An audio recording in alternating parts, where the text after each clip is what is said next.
traveling, driving in, or wherever you guys are coming from. We're super happy to have everyone here. And yeah, we're gonna kick things off pretty soon. So to start off, what is JacHacks? It's a 24-hour hackathon where you can building different products. Oh yeah, hope you guys can hear me fine. So we have three main tracks. We have the agentic AI track, we have a fintech track, and we have a social impact track where you could basically build anything in healthcare or sustainability, anything which is trying to create some societal impact on the world. And yeah, we have like a lot of different prizes and other information. The whole hackathon is going to be based in the Jack and Jaseci language, which is developed by Jason Mars, Tang, and some amazing professors and teams in Michigan. So we're super excited for you guys to like work with the language and the GitHub. We'll also be having like workshops and stuff. So here's a timeline of the events happening. Hacking will begin at 11 a.m. And tomorrow, 11 a.m., that's when the submissions are due. So you'll be submitting it through DevPost, and we will share like a link with more information later on today. You don't have to worry about deciding your track now. You can like build the product first, and then once you kind of have a final idea of what you're building, you can decide what tracks you want to apply to tomorrow. One thing is that since there's three tracks, you can only apply to one track as a team. You can't apply to, let's say, fintech and agentic AI at the same time. However, you can apply for the different sponsor awards. So we have like a best use of Jack, and then $400 for that. And we have a big best use of Lovable, base 44, etc. So you can check the website jachhacks.org/schedule for more information. But you can apply for multiple of those. And yeah, we have two Jack workshops. So first one is at 12, and the second one is at 12:30, where JacHacks is gonna present how to use the language, and he's actually built by them. So it would be pretty cool for you guys to like chat with him and get to know more. And yeah, then we also have like a workshop on like YC, which I'm going to be leading and kind of sharing my experience during the program. And then we'll have dinner at 6. And in terms of logistics, you guys can stay over in this building overnight. Yeah, like that should be fine, as long as you guys don't mess things up. And then for tomorrow, yeah, submission closes 11, and then you guys have brunch, and then judging starts 12 to 1:30. There'll be 2 rounds of judges. Again, there'll be more information provided tomorrow, and then we'll have the closing ceremony. Yeah, I think I already mentioned this. You can see the prize money, but pretty much it. And yeah, the huge thank you to Jaseci Labs for being the fabulous sponsor. So I give it a round of applause.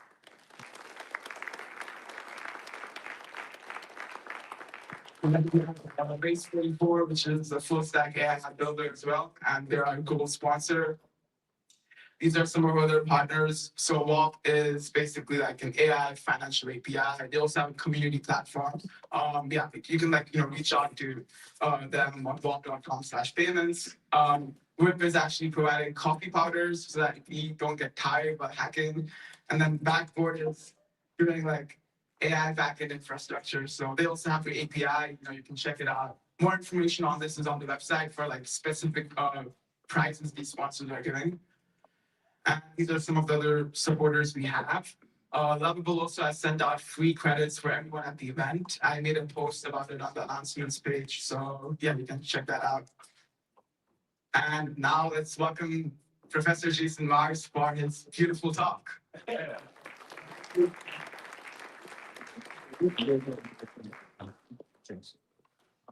right.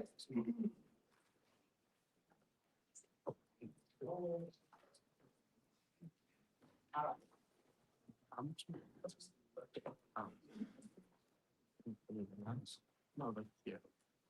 Just ask.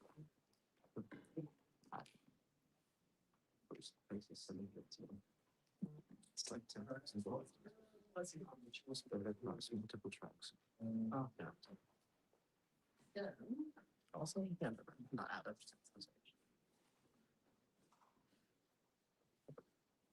All right. Oh my gosh. Let's let me first get a mic because I don't think I'm mic'd right now. Check. All right. Excuse all the pops of that.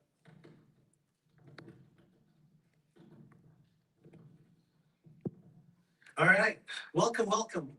So how many people here are from Ann Arbor or Michigan, close to Michigan? Show of hands.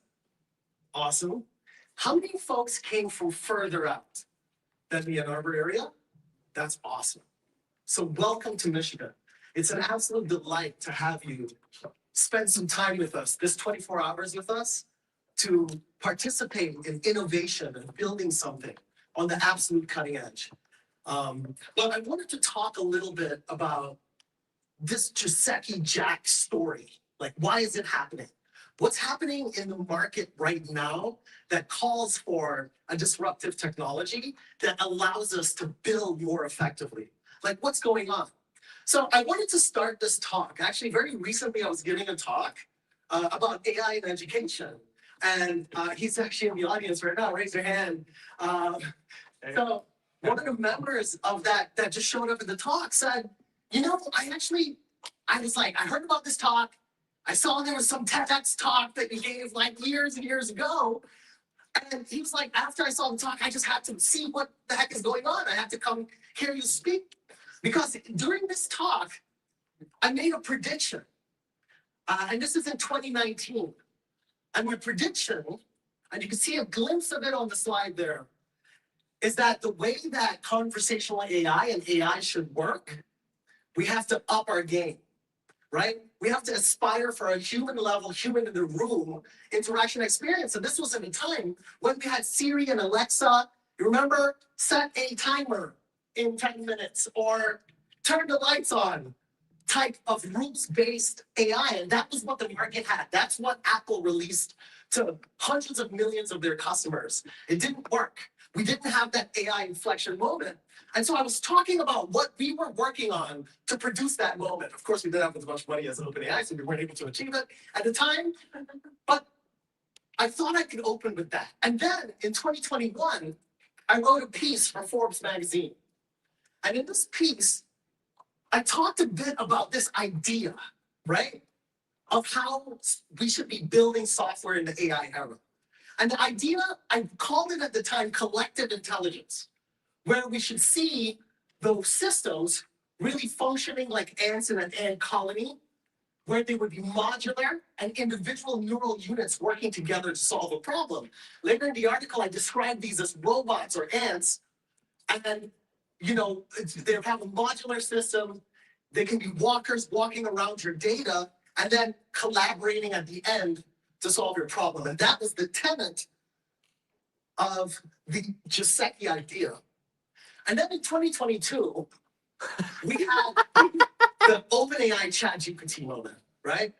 This changed the world. I've never seen a rapid adoption. The internet wasn't even like this when the internet came out. It was kind of a rocky road. There was the .bomb and .com. But AI, with this moment, it's continuing to space rocket into market. And indeed, it's very peculiar thing happened. Every single area of computer science was now reorganizing itself and re-understanding itself as an area for AI. So processors and computer architecture for AI, even computer interaction for AI, programming languages for AI, everything for AI. All of the world's energy is working fiercely on this problem. And then a couple years later, there was the advent of agentic AI, right? These things really are manifestations of that insight from a couple years prior. So what now? What's the new insight? Well, I've been talking about something since 2023. And it really comes with an understanding that for the market, the model problem is solved, right? The most pressing challenge right now isn't getting the model, because we have the model and we're slowly improving that model. The hardware problem is solved.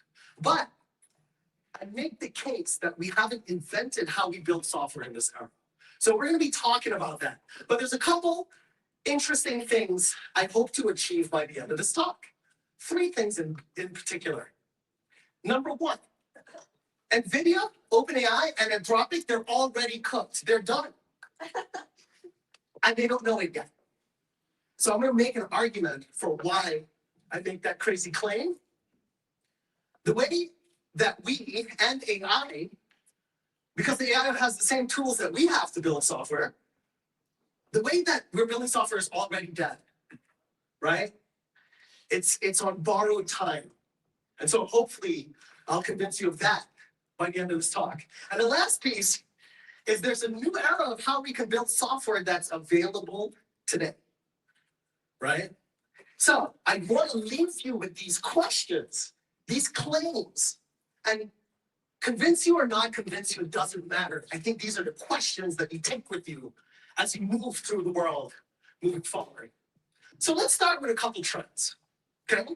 There's actually really interesting trends. Everyone knows what's going on now, but it's actually hard to understand where things will go. Folks are waking up with crazy anxiety. There's token anxiety. I don't know if you've heard of this phrase. Has anyone heard of token anxiety yet? Yes, I have it all the time. It's the anxiety that, oh my gosh, my agents aren't doing anything. I'm wasting my life, right? I need to keep the agents running. So there's all kinds of anxieties going on, and we don't know what's gonna happen in a month. We don't know what's gonna happen in a year.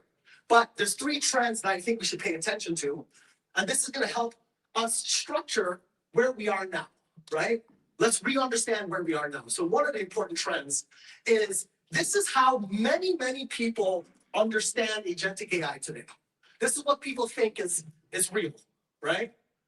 Oh, of course, I got my coding agents, Cloud Code, Codex, Copilot, Cowork, agentic, in loop AI. That's how we're understanding it. But there's something game-changing that happened this year, around January 7th. There's another category of AI that's even more disruptive, right? Man, I had a beautiful picture of Jensen, you know Jensen Huang, NVIDIA CEO, and he's got claw hands. You guys have seen this picture? I should put it in the slide. What am I doing? But OpenClaw came out, and I can't understate how much this has revolutionized the way we understand the role of AI in our society. And indeed, tenets of this release, out of loop agentic AI, is really what's causing massive market shifts. You've got a $280 billion sell-off in the software market. People are trying to figure out what's the role of software companies, because this thing was building software for itself to help you solve your problem that you just texted it. And how it works is it's out of the loop. The human's out of the loop. It's your friend. It's your human in a computer that you can talk to, and it can use your computer to solve problems, write software for itself. Go, right? That's the new generation. And everyone's going after it. So we have a flurry of new claws. This out-of-loop AI. Hermes looks really interesting. It's an AI that evolves itself and rewrites itself as it works for you, as it gets to know you. And it lives remotely, and you're out of the loop. You just chat with it like a human. So the world is still catching up to this moment, but this moment is already leaving us. And I can tell you, inside knowledge, inside the biggest companies on the planet, from NVIDIA to Microsoft to Facebook to Google's, inside those companies, they're reorging themselves right now to build for that world. Their projects are being canceled left and right. People are like, no, we're not going to work on GPUs anymore. We're going to work on APUs, agentic processing units, which look like regular processors that are really good at grep, because it turns out that agents love to grep. So that's the workload of our time, right? So everything's changing with this, and we're just catching up. And you wonder what's interesting, guys? We're going to build stuff in this day. I honestly think the easiest W in the market right now is to build an out-of-loop agentic AI for a specific purpose for non-technical people. If you do that, you will be a billion-dollar company. If you execute on it, you will be. Because right now, who's trying to set up a claw for yourself? Was it easy? No. Do you think your mom and dad can do it? No. Set up a claw? Okay, so whoever said yes, I gotta meet your parents. But it's so, you have to essentially be a software engineer. You have to understand what a curl command is. You have to work in a CLI. You have to know what a gateway is. And then you have to configure the bot in the client side by going through settings and Discord bot, OAuth keys. You have to set all of that up to get a claw going. Today, all of these claws are like that. There aren't apps in the App Store that is a claw that solves one problem. Let's say, what's the problem that humans have? Figure out what my emails need to be, in the next 2 days, right? Just that problem is an app as a claw running in the cloud. Massive unlock. But my point is, this is changing the market. Now, an interesting thing that happened when this came out is Mac Minis were sold out across the country, right? There was a thesis that AI is going to live in the cloud. We're going to be hooking into tokens and everything will be delivered like that. But there's a thirst in the market to bring this technology home and have it on your desk. To control it. We want to control the AI. Another important trend. Communicate 2.5 came out earlier this year. GLM5, Minimax 2.5. I used to give this talk a year ago, or a similar talk a year ago, where I'm like, the open weight models are catching up. I can't even say that anymore. They've already caught up. They're benchmarked against Opus 4.6, ChatGPT Codex 5.4, and they're beating them and they're free. They're MIT licensed open weight models, so we're already there. The only reason we don't talk about it more is America doesn't like to talk about Chinese technology. That's like the only reason it's locked out of the enterprise. We work in large enterprises. There's a mandate. You cannot touch a Chinese model anywhere on any server because those weights might be evil and steal our secrets, right? Because they don't understand technology. But the technology is there, and guess what? There's a company we all know that built something phenomenal with one of these models. Can anyone yell out the company that leveraged these models to build an amazing product? Cursor. Yes! Yes! Awesome. We're going to talk about that in a second. But before we talk about Cursor, there's something else that's really special. And this one's a doozy. If you listen to Apple in the market, what they're saying, their position and their strategy is to take AI out of the data center and put it on your desk. That's what their play is. They can't compete with NVIDIA. They can't compete on AI. They can't compete when it comes to data center infrastructure. The only way they can compete is on your laptop and on your desktop. That's where they are. So their strategy, their innovation is focused because of economic incentives. It's focused on getting you to buy their machines so you can have your own GPT on your desk. So the GPTs are good enough, the free ones. You can fine tune and keep all your secrets. You never have to go to an API. You never have to find an API key again. And at the end of this year, there's a product coming out. My prediction is it's going to do 100 tokens a second with KDK 2.5. And it's the studio, the Mac M5 Studio. If you look into this, just Google it. The M5 is insane on the laptop. They've quadrupled and octupled AI capability. And so you can run very sophisticated 30 billion parameter weights, 120 billion parameter weights model on your laptop. And that's the sweet spot for capability. There's also a product called Tiny. So this is the size of an iPhone, and you plug it into any computer. When you plug it in, just like, there's these hard drives that will load software, and then you can use the software and hard drive and plug it in. It loads a ChatGPT window called Tiny AI window. And you can talk to a 120 billion parameter model on this thing that fits in your pocket. That's the size of an iPhone. This already exists. If you Google this, you're going to see it all over YouTube. Because they're doing a Kickstarter right now. They've already sent units out to all the YouTube streamers that's in the space. And you're talking about it. This is bonkers. It's $1,300 for a 120 billion parameter model running at 15 to 20 tokens a second. They launched on Kickstarter asking for $10,000. They're at 2.5 million right now. The market wants this, right? They want to come out of the cloud. So, I think NVIDIA might have a problem on its hands, right? I think that whole thesis, Oracle just laid off 30,000 engineers or something. What's happening? I don't know, but these are interesting trends. But one thing you could observe is that we want control, right? We want control, and we, the engineers amongst us, wants to build. Now, there's a lot of discussion about, our jobs are so screwed and everything's scary. You have to pop up. It is incredibly meritorious, strategic, and smart to be a software engineer right now. You just have to understand how the field is changing. but it's the sickest field you can work in. Here's why. These are the top market cap companies on the planet, right? So if these were countries, they would be like big, right? They'd be massive countries, right? You've got NVIDIA at the top, of course, but if you look at Apple, Alphabet, Microsoft, Amazon, Meta, which is back in the top 10, good job, Meta. I don't know what you're doing because we fell out for a while, 16 or something. But anyway, those are software companies. The biggest companies in the world are software companies, right? Software is really the critical path of the flow of the oil that is money through our global economy. And that's going to stay. People are still going to be buying stuff from screens. And it's bigger than oil, it's bigger than healthcare, it's bigger than anything.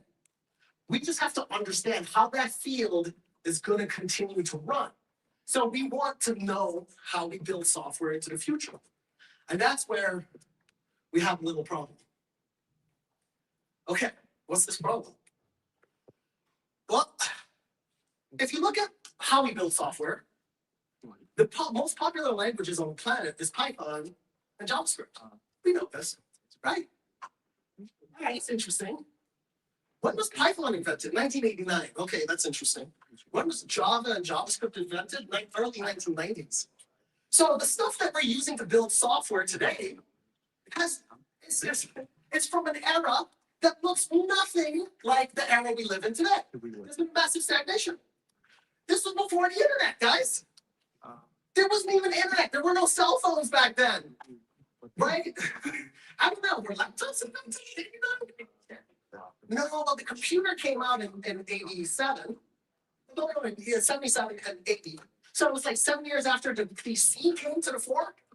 Is when we started having Python. So we didn't even necessarily have laptops like we know them today, no tablets. But we're still using the same stuff to build software, and unfortunately, so is the AI. And so that's led, how do we then build software for this new era? Well, what's emerged is the polyglot problem. So if you Google this, it's a very well-known problem. To build an interesting piece of software, you got to, on the front end, you got Next.js, get your JavaScript, at the API interface to a backend, that's Python running fast API. And then you got your server SQL interface that you got to interact with. And then all of the startups on the planet are trying to solve one or two of those problems. Oh, Next.js tries to do front end and back end at the same thing, but you still got to go through the REST API. You're not type checking across the API border, so you have to add validation code. And now there's a caching interface that you have to write by hand so that you don't hit APIs that you don't need to hit, that read only, save the network traffic. That's what you're doing when you're building software. How much of that has anything to do with the app you want to build? Zero. Right? So this is the landscape of the best tools you can use today to build software. If you're smart and savvy, you'll know all of this stuff because this represents our market across the different things you have to do to build an application. 44 plus languages, DSLs, and configuration languages available to you if you want to be state of the art. Now you'll say, well, I don't have to use all of it at the same time. What's the minimal thing I can use? Well, if you want to build something simple, the simplest full stack app, you still have to go across around 6 languages. 6 different things that you and the AI has to do to solve a problem. And guess what? The more tokens you have to generate, the more code you have to write, or the more tokens you have to generate, the more complexity you're dealing with, and complexity is bad. It's bad for you, the human, and it's bad for the AI. All right. So what we've been working on. That's the story of the innovation that is Jaseci. Now, languages are hard. That's why it hasn't been done in like 40 years, right? New programming stacks are really, really hard. And there's something that developers won't, there's many things developers won't tolerate. They're very skittish, right? Oh, I'm gonna have to give up my favorite libraries? Oh, no, I can't. I'm gonna have to learn all this. No. Well, you see, the beautiful thing about this particular creation is it's interoperable perfectly with every single Python module and library in existence. It's interoperable and perfectly compatible with every single JavaScript node NPM package in existence. The compiler understands all of these languages and introduces abstractions to abstract away things developers shouldn't have to deal with. It also generates pure machine code, and it's one language. Wow, that sounds kind of crazy. Well, it exists. And what does that give you? Well, this is what you have to do a to-do list today. Using the best stuff, SQL, alchemy, you guys know. Python, of course. If you want to talk to AI, you gotta use Python. You can't use Next.js, unfortunately, it's just not something good. React for the front end, you know. This is what a to-do list application looks like. In the best languages, you can do it today with the savviest stuff. I vibe coded that. And then I vibe coded this. And this is that same application, same functionality in Jack. Well, that's nice. And that's the innovation. There's also some other innovations. There's innovations for programming like abstractions and constructs for agentic AI. If you want to write a prompted system today, your code looks like this. Prompts everywhere. In Jack, there's language technology so that you can get better performance from the AI with less code. And you're leveraging types. Types, models love types. If I'm type checking your front end code and your back end code in one language, that means there's no interface for humans to deal with. It's like when we were doing assembly programming and you had to figure out where you're going to put your registers in memory so that your functions can find the data for the parameters, and humans had to do that. That's exactly what we do when we create a front end back end API. Or what do you put where so that the back end can understand it in the front end? Because this was solved in computer science. I think, so people are like, why now? Well, why did this happen for 30 years? I think it's largely learned helplessness. This is what we got to deal with, guys. I'm sorry, we'll just try to make it a little better. Learn helplessness. And then you have to find folks willing to bleed to make it a reality. And that's what one special thing I found is a community of folks that are willing to bleed to make this real. So, and I should have a picture of them. It's so beautiful. Like I'll share it on LinkedIn so you can see some of the team. So today I'm going to be unveiling two things. It's kind of a secret, but a lot of people probably know this already. So this gets into how we're going to present ourselves to the world, right? How do we come to developers to say, I think we can help, right? It's a bold thing to do. So we created two things. So I'm going to share that with you now. But let me just share for the folks who are business-minded. One thing that you can do when you design across the whole stack, this is vertical integration, this is what Apple does, is you can co-design. And that's important. You can co-design the language with the agent, with the model, with the tooling ecosystem. You can co-design it to help software do better. So I'm going to leave that nugget out there. But the first thing is a coding agent. We call it JacCoder, right? So this is a coding agent that functions exactly much like Claude Code. It's a VS Code extension. It's in the marketplace right now. Well, no, I'm messing up my future slide. It's a coding agent that can live into your VS Code extension, into your cursor, etc. And it's actually pretty nice. You can actually understand what it's doing nicer. So it has a lot of niceness in it that feels better. You know, I'm a Claude Code ninja. You know what I'm saying? And so we got all the stuff to be nicer. Now it's very early. We're just launching it now, so it's alpha, right? So if you hit a bug, you know that's how it is. But that's gonna be okay. And then the other thing, which is crazy, this thing is nuts, is Jack Builder, right? Jack Builder is essentially, you can think of it as like a lovable for Jack. And there's a lot I can go into about these, but we're gonna play with it at the end. We're gonna play with it at the end of my talk. But JacCoder and Jack Builder, when will it be available for folks to use? Well, we're gonna make it available today to all of you guys. And it'll be available today and forever. Yes. Yes.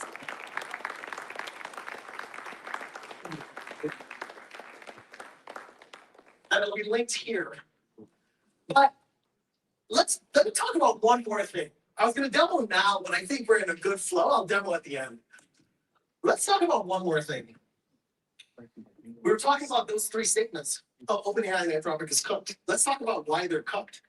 They're cooked because they can't do what needs to be done. And they're going to have to bleed to get it done. And this is a fun, principled understanding of the world. Now, I started with, you talk about a few things late, a few years later, it's happening. So Anthropic and OpenAI, they don't know they need to control the language yet. They don't know that. But I think they're going to know it soon. So Anthropic acquired Bun. How many people in the room has used Bun before? Yeah. So Anthropic owns Bun now. Bun's open source. I don't know why you spend hundreds of millions of dollars for something that's open source. But Bun's open source, they acquired it. Bun is a tool. It's the tooling around JavaScript, right? Okay, they want to control the tooling. They want to be able to co-design agents and tooling ecosystems. Interesting. What does OpenAI do? They acquired Astro. How many people know what Astro is? Those are creators of Rough and UV, right? Those are mainstay tooling in the Python ecosystem. So there's some kind of war going on. They're acquiring open source tools that everybody use to get their code written, part of their software development stack. They're starting to prioritize acquiring those for hundreds of millions of dollars. They don't know it yet, but soon they're going to realize they want to own the whole stack, right? Now, what do they have today? They don't know yet. Maybe they'll know after this talk if they listen to me. But what do they have today? Okay, they have a model. Well, is that interesting? Is having the model valuable? They're dropping hundreds of billions of dollars to train these models. Well, let's see. Cursor just released Cursor 2, Composer 2. That's interesting. What's Composer 2? Composer 2 is their own model, right? Their own model, they trained it themselves, they fine-tuned it, they used all the data from you guys coding in Cursor to build this, and this is to compete with your Opus, your Anthropic, and your Codex models. And it's really freaking good. And it's really good because they started with K 2.5. K 2.5 is that MIT licensed model from China that nobody wants to accept is amazing in America. That's what Cursor used to create an agent, a model. Basically, the value prop of OpenAI and Anthropic Cursor just did it with Chinese tech model, and it's beating Opus 4.6, and it's almost at GPT 5.4, but it's way cheaper. It's blazing fast, right? It's that MOE goodness. And they released a paper on how they built it. So what do you think is the first thing I did once I saw this paper? This is like how we train Composer. So the first thing, then somebody want to actually try to gander a guess? The first thing, go ahead. Yes, okay, that is just correct. I'm not seeing the PDF, right? So the answer was download the PDF from this intelligent looking guy in the front, right? The first thing I did is I tried to reverse engineer how much it cost them. Okay? Because I was like, isn't it supposed to be expensive to train a model? To pre-train a model, it's expensive. To fine-tune a model, it's actually dirt cheap. And it's getting cheaper all the time. So from our analysis, it's about 100 to 150K they used to build their own model in their own environment that they control and named Composer 2. So what does OpenAI and Anthropic have? And what does Jaseci have? We have the open source ecosystem and stack of their dreams, including the coding agent. We have the language, we have the tool ecosystem. We can co-design this in a way that can accelerate AI. Now, there's some studies we're doing right now, and we're at 11x less tokens to create the same app. 11x. I wish I had put the data in the slide. It's very early, 11x. So we just kind of got started on that problem, and we're 11x less tokens to build the same application, which isn't a surprise because you saw the code size difference, right? We're going to continue working, but some of that is in JacCoder, and so it's going to be interesting to see how that goes. And so hopefully I achieved these three things. The first crazy statement was, NVIDIA, Anthropic, and OpenAI are cooked and they don't know it yet. That's my case. I'll leave you with the question. We don't have to answer the question, but this is food for thought. The way we at AI build software is dead, and it needs to die because it's been since the 80s since we've had something new, and we need something new, right? And then the next era of how we build starts today. All right. So that's the talk. Let me switch gears to the demo. Hopefully you guys are you guys are convinced. Okay, so I'm just gonna go to this. This is the Jack Builder. That's just a site, right? Oh wait, no, you can't see. Now maybe I should mirror. Let me mirror. Change to mirroring. Yep. All right, cool. So this is just Jaseci.org. It's very easy to install and get going. You just run this two stuff and you'll have a full stack app on your machine. You probably can do it right now, but don't do it right now. Just watch the demo. So if you click here, this gets you to the Jack Builder. This is the splash for Jack Builder. And then let's just go, let me play with it. So let me first go to the dev one, because the dev one is the siloed one for me to do this demo. It's the same exact stack, we just have two instances of it. So I think we could just, let me just, no, not with Google, let's do GitHub. We're coders here. Representing. Okay. All right, so we're in, and then, so there's these templates and whatnot, but this is the platform. And you can talk to it to build something, and you can pull your code out, get it to GitHub, whatever you need to do. So let's just create a little thing here. Let's just call it demo. And this is gonna take a minute, right? Because what's happening right now is we're spooling up an actual instance. Wow, that was faster than it was this morning. So we're spooling up an actual sandbox in the cloud for a full pro stack application. So we're gonna run this. This is gonna be the demo, the little starter code in this template. And one thing I want to emphasize is this is not a front end. This is going to be, it's installing here, you can see in the output. So Bun is installed in the sandbox and it's loading and it's probably doing Bun install right now of the packages and so forth. So this takes a minute. It's loading up a full stack application. And it's an actual instance in the cloud. And then I'm going to do something really fun when it loads. This is the slow part I was talking about. I'll do something really fun. Do you guys know that QR code generator? Okay, so this is a full stack app. So there's something I want you guys to do. So I have this URL here. How do I do a QR code generation? Here we go. Let's do this thingy. I don't know if this is the right, is this a good one? Do you guys know? QR code generator, don't try to sell me stuff. Accept all, so this goes smoothly. Okay. All right, so let me zoom in on that. So you guys just go there. Go there. Right? Oh, let me get this out of the way. I know. That's what I like to do. That's real. They're gonna be using it in like an hour. So this thing about work, right? So go there and let me know if it loads. Yep. Yeah, cool. Feel free to create a fake account, like just A, and you just have to have 4 characters for the password. Create a fake account and go in there. Actually, I'm gonna do this part again, but I better have. This is like just the starter code, but I don't know. Let me know if it doesn't work. If it doesn't work, it's fine. We'll fix it here. Works for you. Okay. Okay, cool, good. It works for people.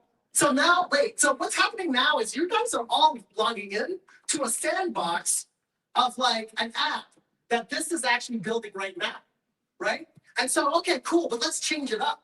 Let's say, we've never done this before, so this is gonna be interesting. Can you change the highlights in this app to blue? Let's see what happens. So now we got Jack Coder is about to come up. And sometimes it takes, you know how this goes, right? Cloud code and working, it's generating tokens, trying to solve your problem. Let me look at this and you look at that, all that goodness. Let's just start running. And I trust that no one's actually trying to like break the app. Okay, I trust you guys. I trust you guys. Okay, so the user wants to change highlights blue, need to lock in. So what's happening here is the agent's looking at the app, it's doing stuff. I'm sure this is a lot like when you're using agents, what the experience is like. You're like, I don't really know what the heck it's doing. Oh, there it is. It's blue. So reload your website. It's not It's blue. It's blue. Did it not reload? No. Not reload it. Because this is hot reloading, right? All right, cool. Let's do something else fun. Let me just log in. Let's think, what else you guys want to do? Let's see, Jason, sign up. That's my super secure password. Okay, I'm in. Alright. And so I think this platform, and really I'm supposed to be demoing all of the like, oh, you can see this and you can see that. So you can see the code. It's really busy in the sandbox. There it is. So we have some code there. You can look at the pages it's doing. So let's ask it to do something really, really fun. So I don't know. Can you add a feature where the user can add posts and it's saved to when they log on and log back in? Okay, so we're gonna add that feature. We still see there's some errors going on, but so sometimes what'll happen when the agent's working, because we're hot reloading while it's working. So sometimes it'll be like, everything's broken, and then 3 seconds later, your app is back, right? So that happens all the time because the agent's doing its thing. It's actually changing your files. It's actually writing code, and we're hot reloading it. I know when you guys are coding, you have the same experience. Go ahead. Where's the data being stored for persistence? So in the sandbox, so there's sandbox and deploy. When you hit deploy, it deploys to Redis, MongoDB, scale out storage layer. Inside the sandbox is just a little SQLite for your development, so you can kind of develop and try things and so forth. So you guys are all connected to an SQLite right now, but once you deploy, it'll actually, it's much more expensive. It'll spool out about like 10 pods in a Kubernetes cluster. And those pods include, of course, the database backend, but it also includes Prometheus and all kinds of stuff. Actually, let me show you guys that right now. So we've got, so this is actually, if you go to /docs, this is what you're gonna see. So you're gonna get to, oh, we have element telemetry in here. Folks are building like AI apps in this thing. So of course we did a hackathon like 2 days ago. We spooled up 150 instances of this thing. So we're battle testing it for you guys today. First time this is available in the world. So this is probably still coding. I don't know what it's doing, but that's Swagger. This is a graph. This ends up being very useful if you're going to do some object spatial programming, which is required, but it's a feature that you can access. There's this really sick admin dashboard. And then, of course, you have Redux for an API. But what you're going to learn later is how it's optional if you want to code your own APIs. So one of the nice things, and it's still going, the agent's still working, but one of the nice things about this language is one of our principles is we take nothing away from the developer. So remember that before with lots of code and then after with a little bit of code? You can actually generate lots of code in Jack too and work, right? And you could use all the libraries, Axios or whatever, to implement your whole backend. You can implement your whole databases. We take nothing, we take no powers away from the dev, but we just give them tools that gives them wings. So let me log in here and see if this thing is still loading. This is a major feature, so it's working really hard. It's writing whole new pages here. So we have a new page coming in, the JSX element. We have a progress, so we should be able to see the progress report. Where's progress? I did a progress. So here, it's almost done. So we can kind of see how much it's working. Main, doing stuff, whatever, delete button handling. But one other thing I want to emphasize here, right? This is unlike anything you've ever seen in Lovable or Base 44. Because this is a full stack application. There's a REST interface on the back end. There's database. All of this will be functional as you guys code. So see, now it's actually running stuff. We also have an eval loop in here. So the eval loop it's using Agent Browser. If you haven't heard of Agent Browser, it's a phenomenal tool. It's using Agent Browser to try what it's building. So the agent is like, I built it, let me click around, let me add some users, let me make sure he didn't say he wanted it to be saved with users to work. So it's doing all of that work, it's generating tokens, but it'll ultimately be 11x less tokens. So there's a lot of fun things you can do, right? But I will have to be cautious of time. You guys can go log in right now if you want and start coding something. The workflow that I think is the best that I recommend, start in Jack Builder, have some fun. Then it's integrated into GitHub. So then you can just create a GitHub branch or a repo. So if you see here, this has, you can connect it with your GitHub. and then just create a branch, and then you can pop into your comfortable environment, whether it's VS Code, Cursor, or whatever, anti-gravity, whatever you guys like. And then you just go to the App Store, you install JacCoder, and you'll have the same agent in your favorite IDE after you prototype and build out as much as you want in this platform, and then you can go from there.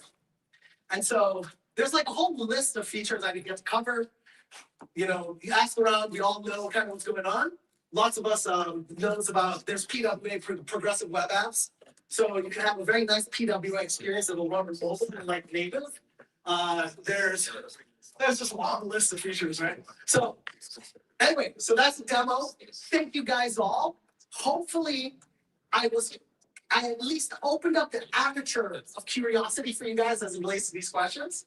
And with that, I'm happy to take questions.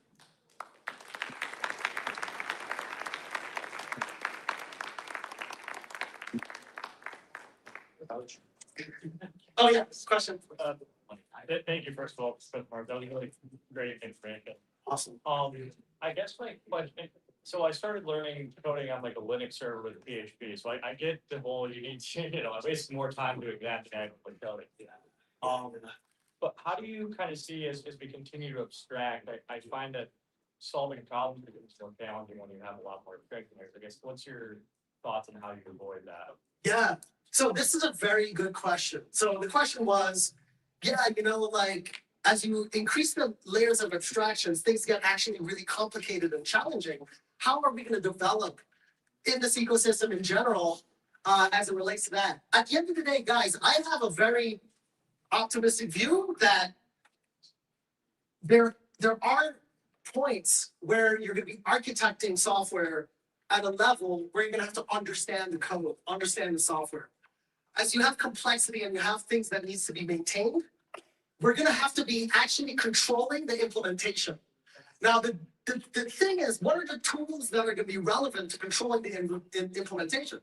I think it's going to be important that we're able to read every line of code and understand what it says. We need to have that readability. It's kind of like writing, even though we don't write all the time with our fingers, you still need to have the skill in grade school, just in case you got to write something and it will pop up. But the tools we use are going to be different. We're going to be building diagrams. We're going to be working with the AI and a visual code, and the tools will just keep emerging.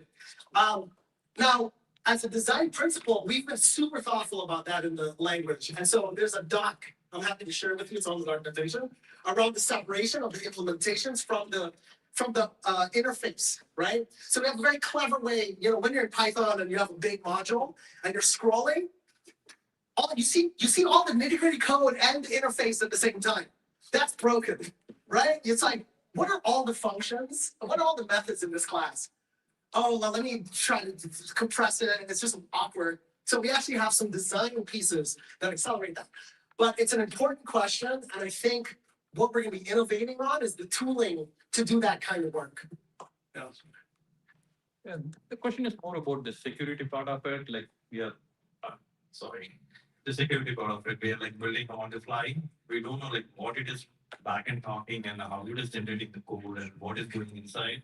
Yes. And obviously there will be backdoors built into it in this open system. How are we going to address that? That is a brilliant question, and it's actually one of the things we're very excited about when it comes to the principle of this, right? So you guys know about the security hazards. You know, this happened with OpenCloud. There was like a massive thing, like people were getting all the databases. There's a product called, what's it called, T? There's a product called T where it was like hacked and it was vibe coded, right? Launched to like 20 million people, and someone got all the driver's license of all the users because the vibe coded code was terrible. Like the databases weren't configured right, and etc. The beautiful thing about this type of raising the level of abstraction is the compiler organizes your database. The compiler organizes your interfaces. And so solving a security challenge, much of that work actually moves into the realm of the runtime system, and it's not in the realm of the developer. So much of all of the database configuration stuff that's on the left is actually abstracted away. So at least we have a lever to be able to provide a programming abstraction that can hide some of the security risks, right?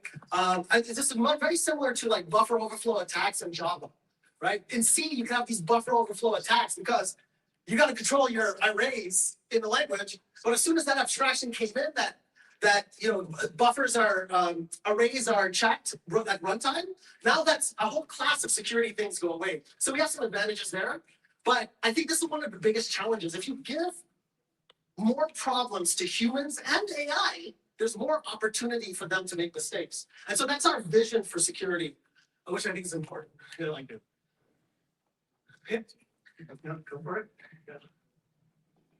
I think you did a fabulous presentation, but on the start of the presentation, we discussed about how is Jack Builder helping our parents to use AI?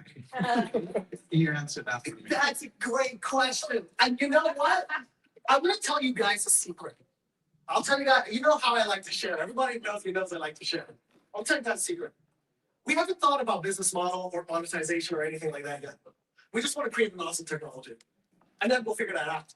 But one of the ideas, I'll share an idea that answers your question.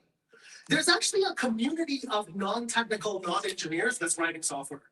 Hobbyists, carpenters, people that mow lawns, like everyone, like all kinds of non-technical people are like, I got a Claude Code up and running, the tinkerers, the people with tinkering in their gut. That's actually a growing trend and it's a growing community. So one of the ideas we have is to have an easy way that you can build that software, like using something like Jack Builder, you can see what it does for those folks. And I actually envision that you can have a marketplace like Etsy, but it's not Etsy for the crafts that I make with my hands. It's like an Etsy for the software that I craft, that I might want to share with others and make it easy for non-technical people to build software and share software. So that's kind of something we're thinking about. And I think I need to test it. You guys test it with your moms and dads too, and see if they can build something. They might, get shocked. Yeah. I think they would do a fabulous job building something with Jack Builder.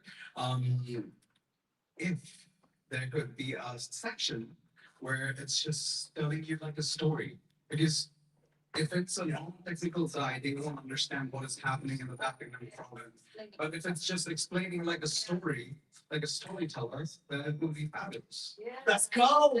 We got 24 hours. Let's build that. I love it. Great idea. Good idea. Yes.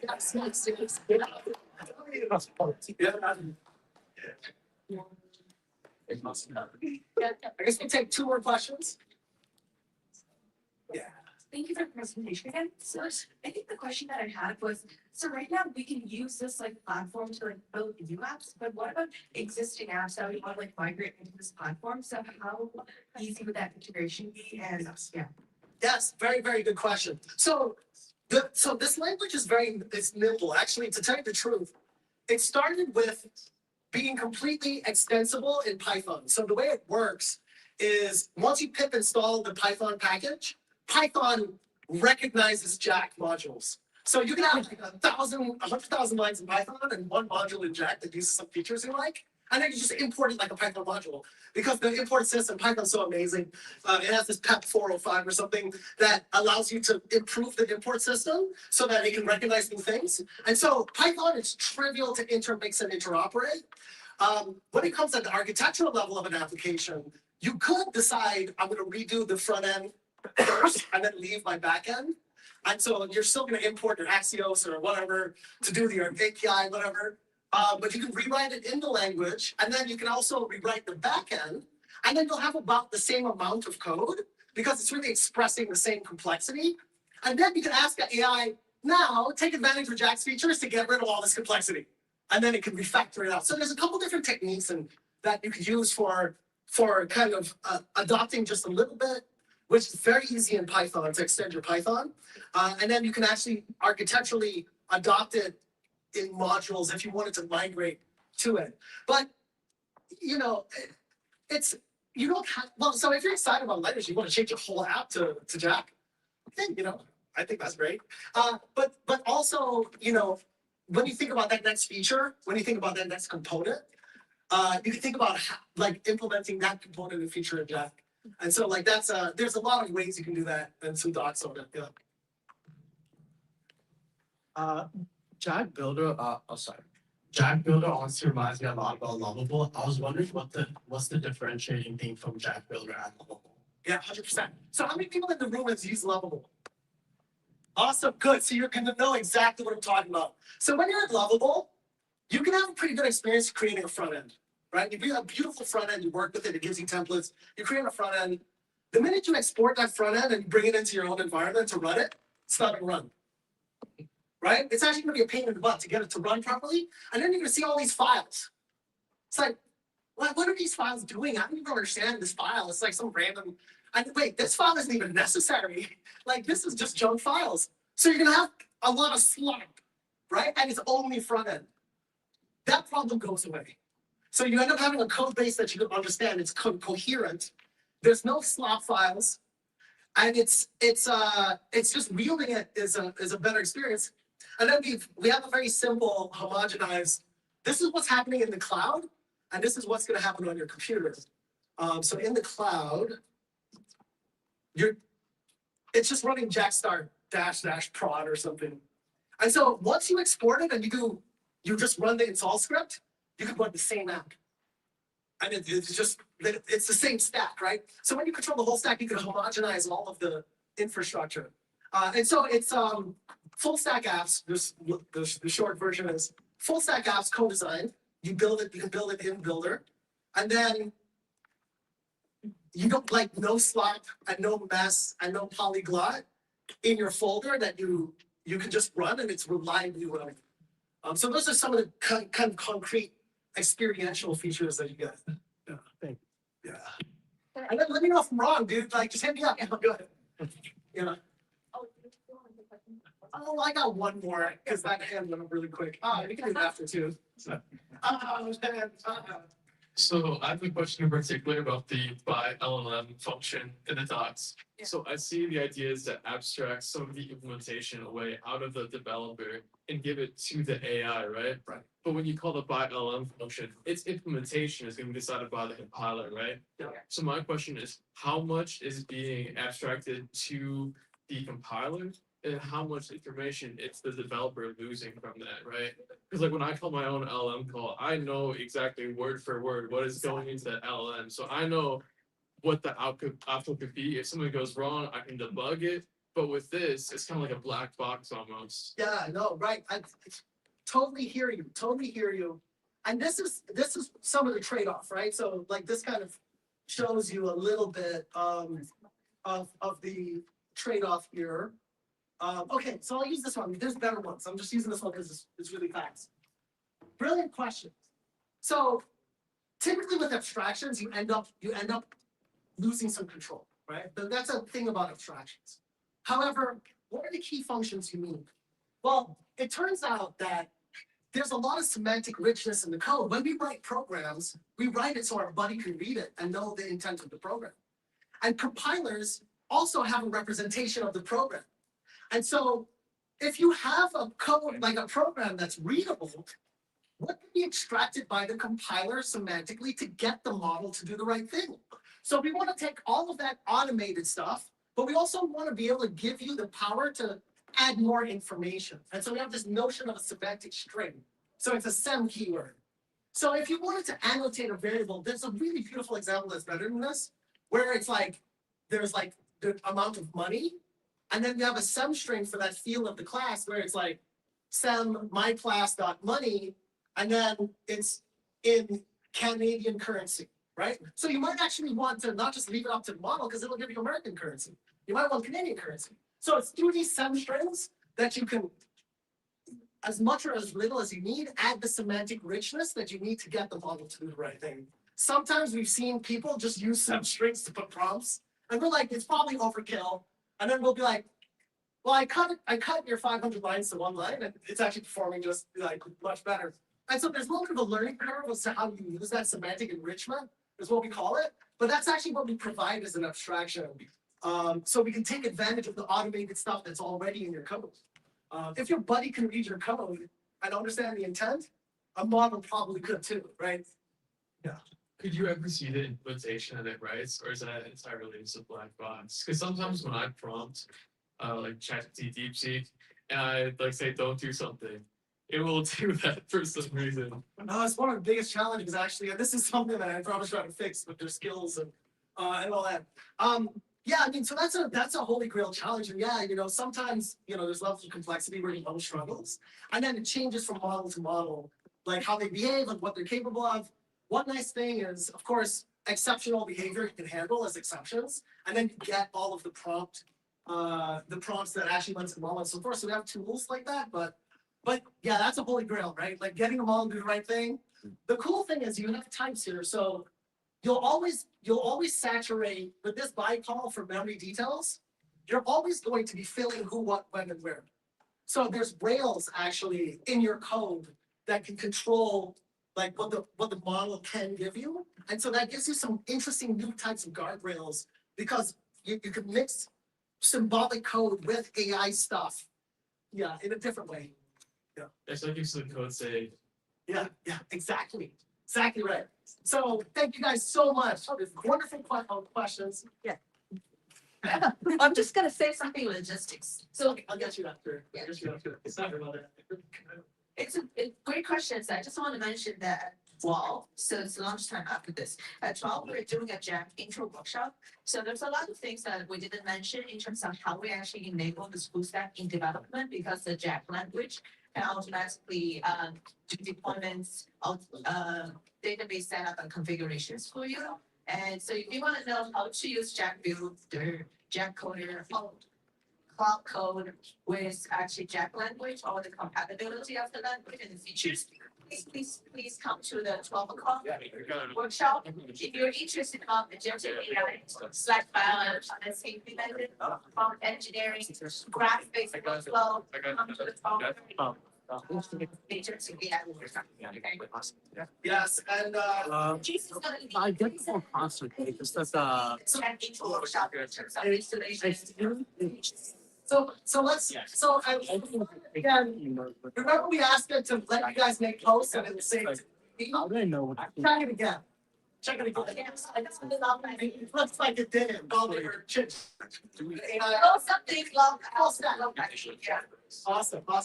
All right, guys. Thank you so much. We'll shift gears. Happy to chat. it's